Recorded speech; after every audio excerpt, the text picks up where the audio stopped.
Okay po, may challenge ako sa inyo. Kaya nyo ba no meat diet or meat elimination diet?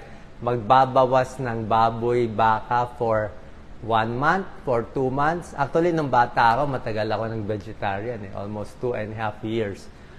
Masarap pakiramdam ko nun. Pero syempre, pag tumatanda, minsan kailangan mo konting protina. Pero kung babawasan mo yung karne, at least for 1 month, di ba? Maraming benefit sa katawan. Yan, no? Puro gulay lang kakainin natin. Tingnan natin ano pros and cons. Ano benefit, ano ba side effect kung puro gulay lang kakainin. Ito kasi gawain natin ngayon carnivore diet, di ba? Lahat ng karne kinakain. Ngayon, maraming klaseng vegetarian diet. Merong vegetarian na talagang todo na vegan talaga siya. Wala siyang kinakain. No red meat, no fish, no poultry, no dairy, no eggs. Medyo sobrang stricto to. Pwede naman natin gawing ganito pesco Pesco vegetarian. May isda pa rin. Kakain pa rin ng isda, may gatas, may itlog. Okay? Ang tinanggal lang yung pork, beef, tsaka chicken. Pwede na yon. Pag dito ka, medyo kompleto na rin yung vitamins mo. Pero pag tinanggal mo rin yung isda, tsaka milk, cheese, and egg, minsan baka kailangan mo pa mag-supplement ng vitamins. So, depende. Or magbabawas lang tayo, pwede rin naman ganoon. Ano benefits? Dito muna tayo sa plus. Maraming benefits. Mas hindi ka tataba. Okay? Kahit kumain ka maraming gulay, kahit maraming kanin, mas medyo mahirap tumaba. Number 2, sigurado bababa blood sugar mo. Baka matanggal mo pa yung gamot mo. High blood mo, mababawasan din pag papayat ka. Arthritis, mas okay ito sa arthritis kasi mas papayat ka.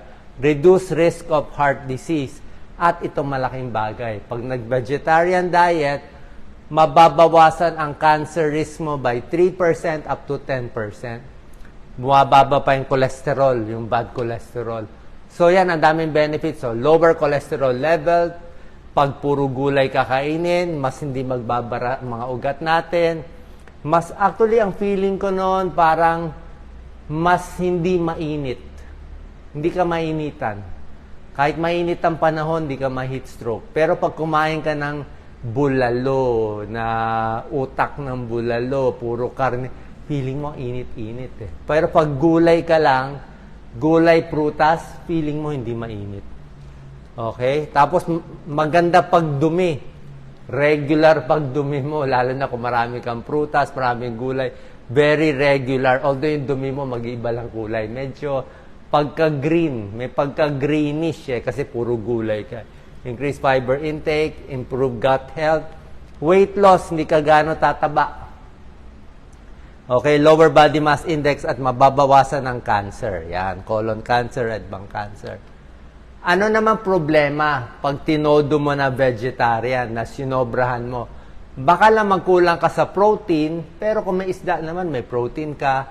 Kung may itlog ka, may protein din. Tokwa, protein din niya. Munggo. So, beans, tofu, sapat na yon. Mako-compensate na niya.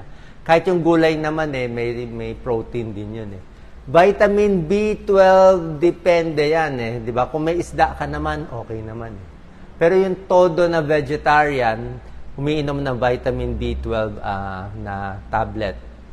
Iron, mas malakas kasi yung iron galing siyempre sa liver, sa pork, sa beef, mas maraming iron. Pero ang gulay kasi, may iron din, although hindi ganun kalakas magpataas ng anemia yung paggulay. Pag bumaba, pag babae, anemic, minsan binibigyan ng iron supplement. Omega-3 fatty acids, walang problema dito kung kumakain ka ng konting seafoods at isda. Calcium, vitamin D, kung tinigil mo yung gatas, mahihirapan ka. Pero kung may gatas at isda ka at itlog, meron namang vitamin D rin yun. Okay? So, yan po yung mga studies natin, lower risk of heart disease, chronic disease, diabetes, maraming benefit. Ayan, plant-based diet pala to. Mas maraming gulay, bawas karne. Tinatry ko to Less cancer, less obesity, sabi nila pumapayat daw ako. Less diabetes, less heart disease. Nutrient deficiency, yun lang iniingatan. Fracture, depende siguro kung sobra ka payat. O sobra ka payat, kulang ka sa calcium. Pero kung hindi naman, ay okay din.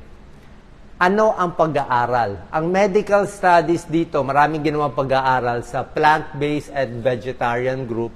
May ibang pag-aaral, konti lang ang benefit. Pero may dalawang pag-aaral, mas humaba buhay nila. Okay? So may pag-aaral na nakakahaba ng buhay, nakakabawas ng cancer, kung plant-based diet. Ang ibig sabihin, ito nga sa Seventh-day Adventist. Pero, hindi lang naman yung pagkain ng gulay nagpapahaba ng buhay. Kailangan combination, di ba? Tigil sigarilyo, exercise, walang mental stress, lahat yan kasama din. Meron ding isang diet na hindi talaga vegetarian. Ito proven din, pampahaba ng buhay. More gulay pa rin siya. Ayan, gulay, exercise, physical activity, no smoking, may konting isda. May karne siya, pero ito, enjoy sparingly. Bihirang-bihira. Bihirang-bihirang ice cream, chocolate, cookie, french fries. Ito, poultry, eggs, and dairy, 2 times a week lang, konti lang. So, konti lang siya. Konti lang. Mas marami ito. Ito, proven to. Pampahaba din ng buhay. So, tingnan natin ngayon. Kung gulay pipiliin natin, anong gulay kakainin natin?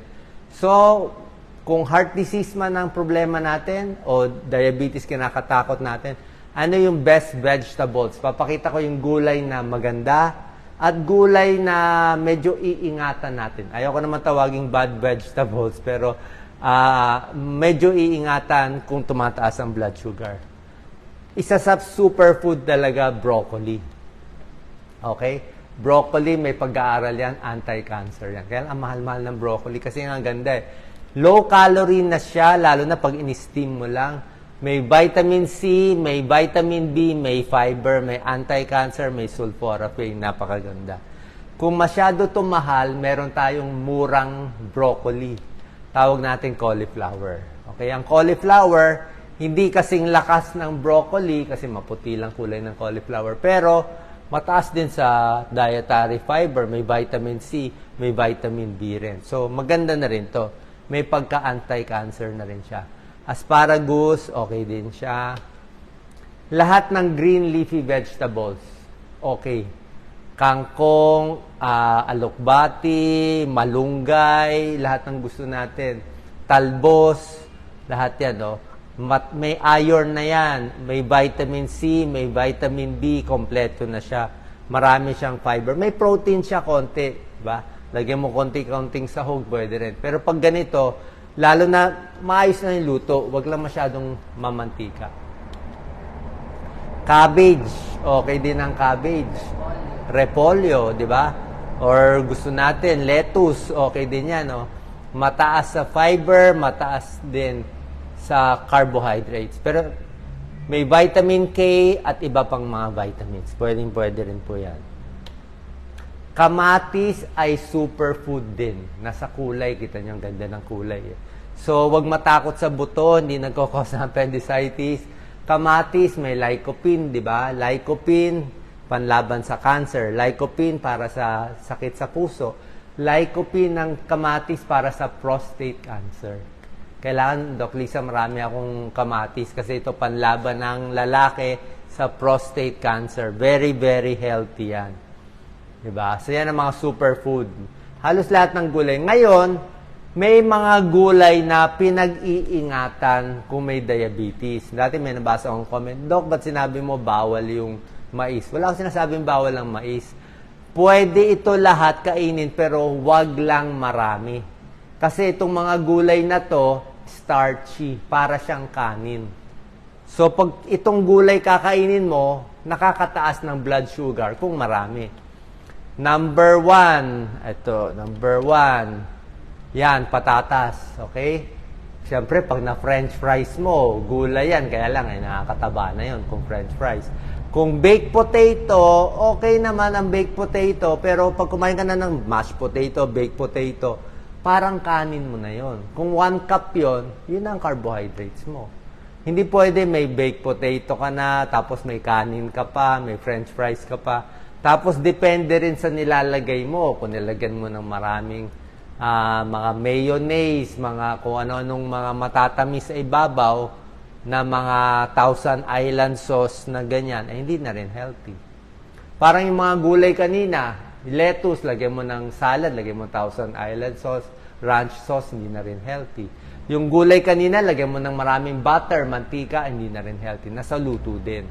Ang corn, very healthy yan, di ba? Healthy yan, very yellow. Ang problema lang, mataas siya sa starch, carbohydrates. So, pag maraming kakainin mo, tataas din ang blood sugar mo. Parang kanin siya eh. Actually, mas healthy siya sa kanin. So, pag kumain ka ng ganyan, parang 1 cup of rice na. Hindi pwede may corn ka na, may rice ka pa. Tapos, buttered corn pa, di ba? So, baka tayo tumaba doon.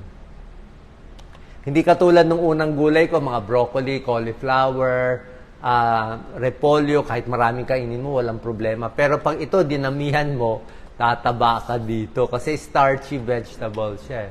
Green peas din, nakita mo, very starchy. Squash, healthy ang kalabasa, pero pag marami kakainin mo, nakakataas ng blood sugar. Pero dapat kumain ito kasi ang ganda ng kulay eh. Healthy siya eh, wag lang sobra dami.